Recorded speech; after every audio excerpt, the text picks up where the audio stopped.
ready. So ayan mga ma'am and sir, may aaminin lang po kami. Ayun, naaminin ko lang una, hindi ko na ho kaya.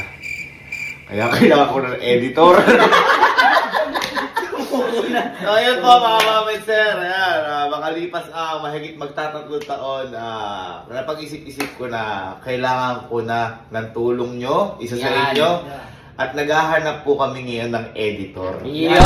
Siyempre ito, hindi lang po ito basta editor. Kasi alam niyo naman po lahat na araw-araw po kami nagbablog. So ibig sabihin nun, araw-araw kailangan nyo na mag-edit. Ganun po yung ibig sabihin nun. So hindi ito maliit na responsibilidad.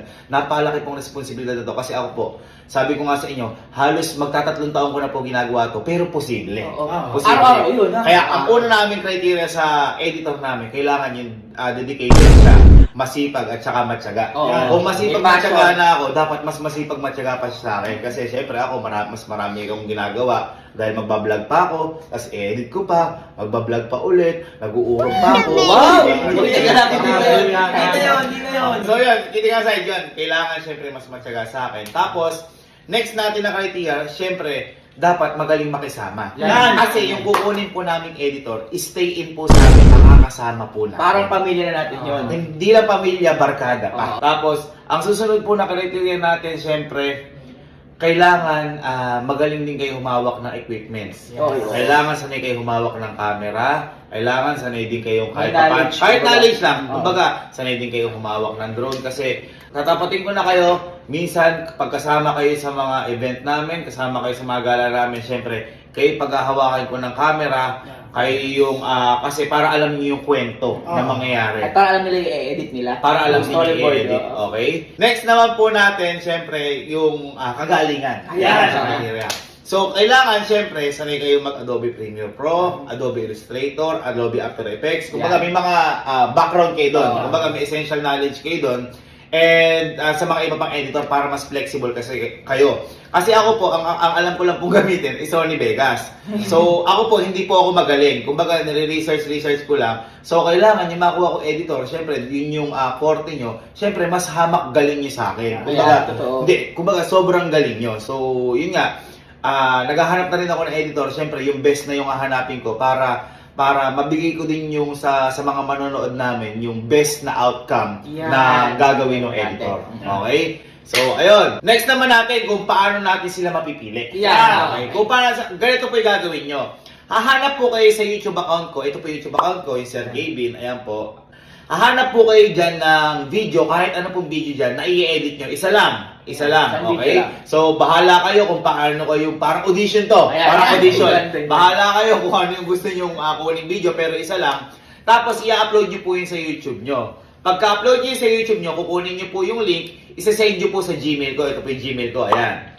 Isa-send nyo po sa akin yung link ng video, tapos isa-send nyo po sa akin yung mismong video. So, ibig sabihin, baka nasa G Drive nyo yun, kasi malaki yung file. So, ganun po. Yung link ng video at saka yung mismong video sa inyo. Siyempre, ilagay nyo na rin po sa text kung taga saan kayo, ano pangalan nyo, contact number nyo, Facebook nyo. At saka siyempre, kung ano yung ginagawa nyo dati bago pa kayo maging editor.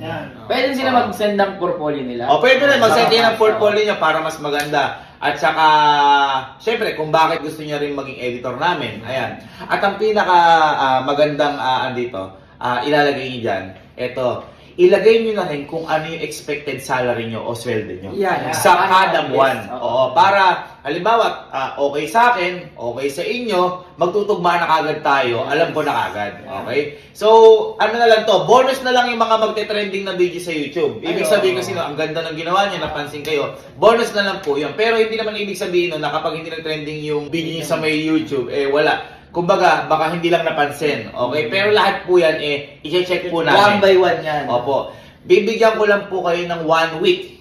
One week. Para mamili po ako ng editor. So, after 1 week, go-close ko na po yung message sa may Gmail. Hanggang doon na lang po. Tapos, mamimili na po ako sa 1 week. So, ibig sabihin ko, ipopost natin to bukas. Ayan, November 5, 6, 7, 8, 9, 10, 11, 12. November 12 po ang katapusan ng audition. Okay? So after November 12 ay mamimili na po kami nun. Okay, so i-announce na lang po namin kung sino yung magiging editor po namin. So ayun mga ma'am and sir, good luck po. Good luck, guys. And sana po, sana po talaga gustong-gusto niyo rin po kami makasama, lalo na po yung magiging editor po namin. Again, sinasabi ko na po kagad, hindi po madali yung mangyayari kasi po araw-araw po kami nagbablog. And ang mapapangako ko lang, aalagaan kita.